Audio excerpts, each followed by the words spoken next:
Chapter 17. But first, to Aulis. Aulis, a jutting finger of land with enough shoreline to beach all our ships at once.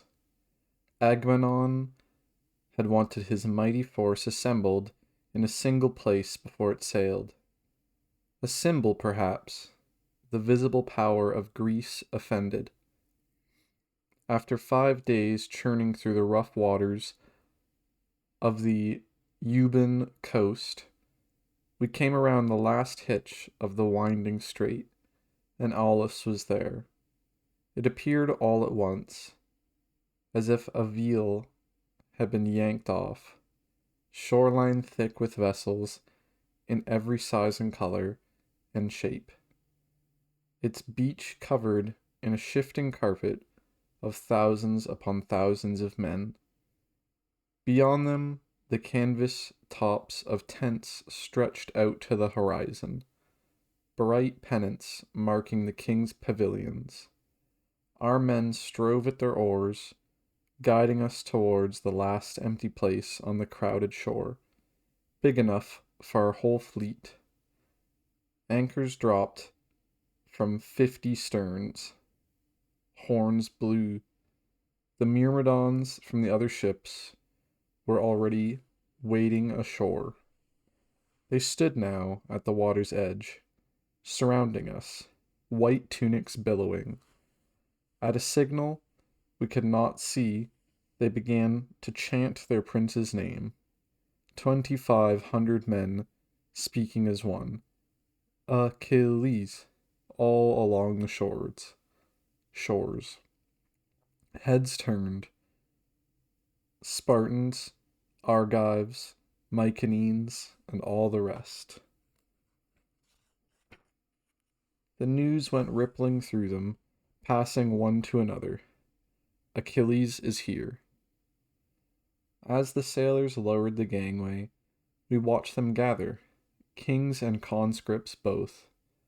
I could not see the princely faces from the distance, but I recognized the pennants that their squires carried before them.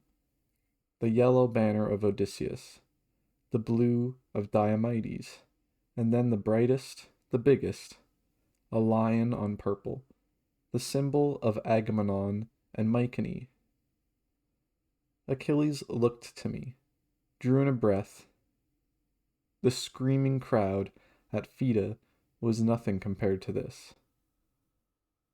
But he was ready. I saw it in the way he lifted his chest, in the fierce green of his eyes. He walked to the gangway and stood at its top. The myrmidons kept up their shouts, and they were not alone now. Others in the crowd had joined them. A broad-chested myrmidon captain cupped his hands around his mouth. Prince Achilles, son of King Peleus and the goddess Thetis, Aristos Achaeon. As if in answer, the air changed. Bright sunlight broke and poured over Achilles, went rolling down his hair and back and skin, turning him to gold. He seemed suddenly larger, and his tunic, wrinkled from travel, straightened until it shone white and clean as a snail. His hair caught the light like a buoyant flame. Gasps among the men. New cheers burst forth. Thetis, I thought. It could be no one else. She was pulling his divinity forth, mantling it like cream on every inch of his skin, helping her son make the most of his dearly bought fame.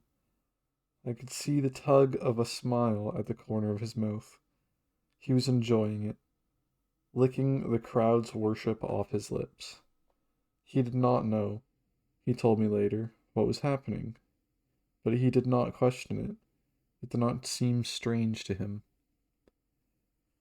A pathway had been left open for him, straight through the crowd's heart, to where the kings gathered. Each arriving prince was to present himself before his peers and new commander. Now it was Achilles' turn. He strode down the plank and past the jostling ranks of men. stopping perhaps 10 feet from the king's. I was a few paces farther behind. Agamemnon was waiting for us, his nose curved and sharp like an eagle's beak, and his eyes glittered with a greedy intelligence. He was solid and broad across his chest, firmly planted on his feet. He looked seasoned, but also worn, older than the 40 years we knew him to be. At his right side, a place of honor, stood Odysseus and Diomedes. On his left was his brother, Menelaus, king of Sparta, cause of war.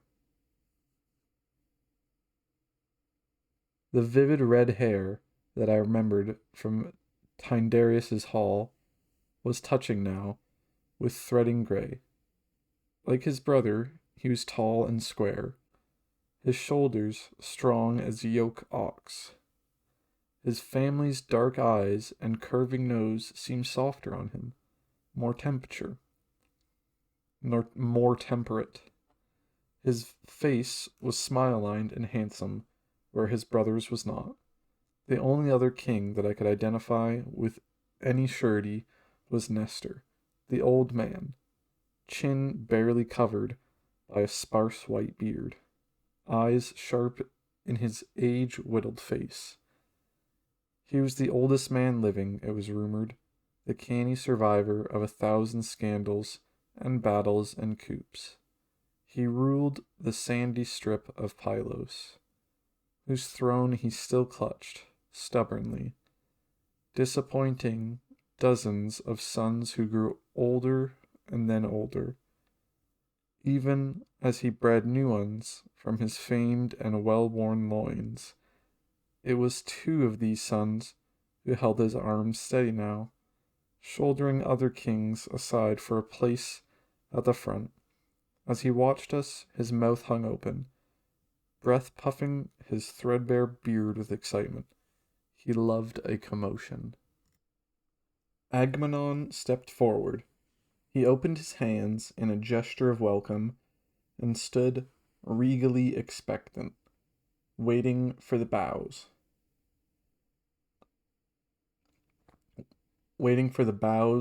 Obeisance, and oaths of loyalty he was owed. It was Achilles' place to kneel and offer them. He did not kneel. He did not call out a greeting to the great king, or incline his head or offer a gift. He did nothing but stand straight, chin proudly lifted before them all.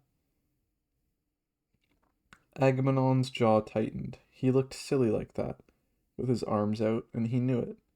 My gaze caught on Odysseus and Diomedes. Their eyes were sending sharp messages. Around us, the uneasy silence spread. Men exchanged glances. My hands clutched each other behind my back as I watched Achilles and the game he played. His face seemed cut from stone, and he stared his warning at the king of Mycenae. You do not command me.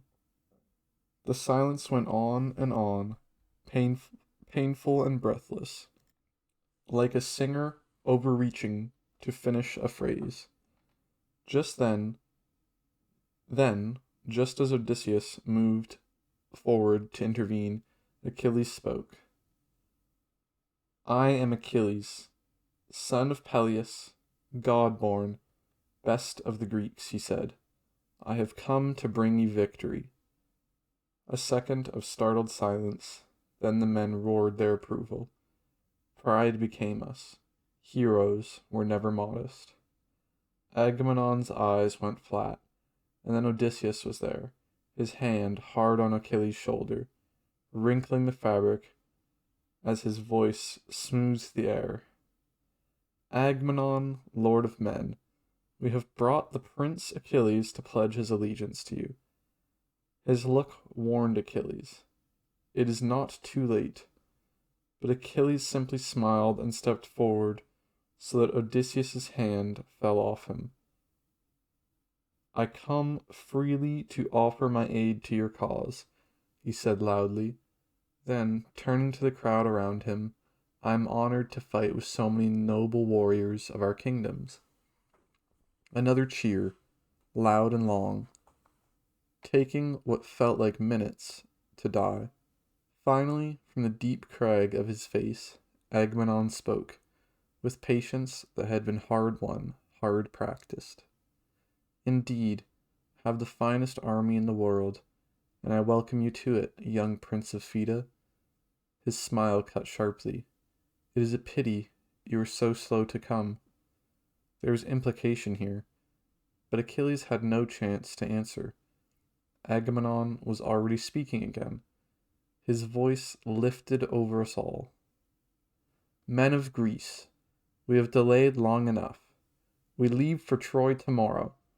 Repair to your camps and make yourselves ready. Then he turned with finality and strode up the beach. The kings of Agamemnon's innermost circle followed him, dispersing back to their ships. Odysseus, Diomedes, Nestor, Menelaus, more. But others lingered to meet the new hero. Thessalian Euryphysus, and Anticolus of Pylos, Marions of Crete, and the physician Podalirius. Men drawn here for glory or bound by their oath. From every far-flung crag of our countries. Many had been here for months, waiting as the rest of the army straggled together. After such tedium, they said, looking slyly at Achilles, they welcomed any harmless entertainment, particularly at the expense of... Prince Achilles, interrupted Phoenix, please excuse my intrusion. I thought you would wish to know that your camp is being prepared. His voice was stiff with disapproval, but here in front of the others, he would not chide. Thank you, worthy Phoenix, Achilles said. If you'll pardon us. Yes, of course they would. They'd come by later, or tomorrow. They'd bring their best wine, and we'd broach it together. Achilles clasped his hands with them, promised it would be so. In camp, myrmidons streamed around us, hefting baggage and food, poles and canvas. A man in livery approached and bowed, one of Menelaus's heralds. His king could not come in person, he regretted, but had sent the herald here in his place to welcome us. Achilles and I exchanged a glance. This was clever diplomacy. We had not made a friend in his brother, so Menelaus did not come himself. Yet, some welcome was due to the best of the Greeks. A man who plays both sides of the fence, I whispered to Achilles.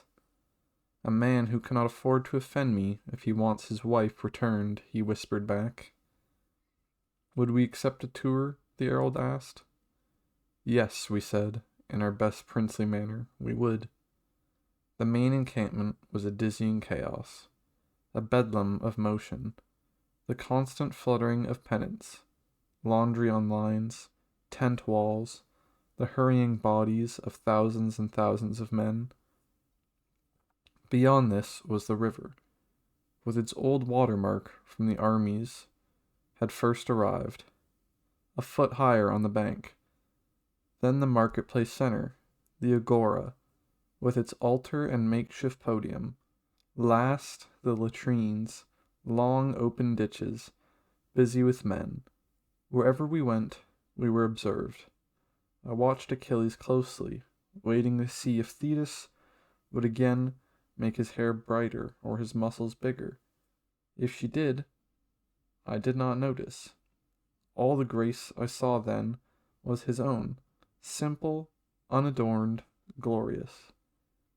He waved to the men who stared at him. He smiled and greeted them as he passed.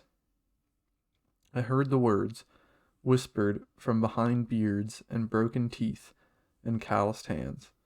Aristos Achion. Was he as Odysseus and Diomedes had promised? Did they believe those slender limbs could hold against an army of Trojans? Could a boy of 16 really be our greatest warrior? And everywhere, as I watched the questions, I also saw the answers. Yes, they nodded to each other. Yes, yes.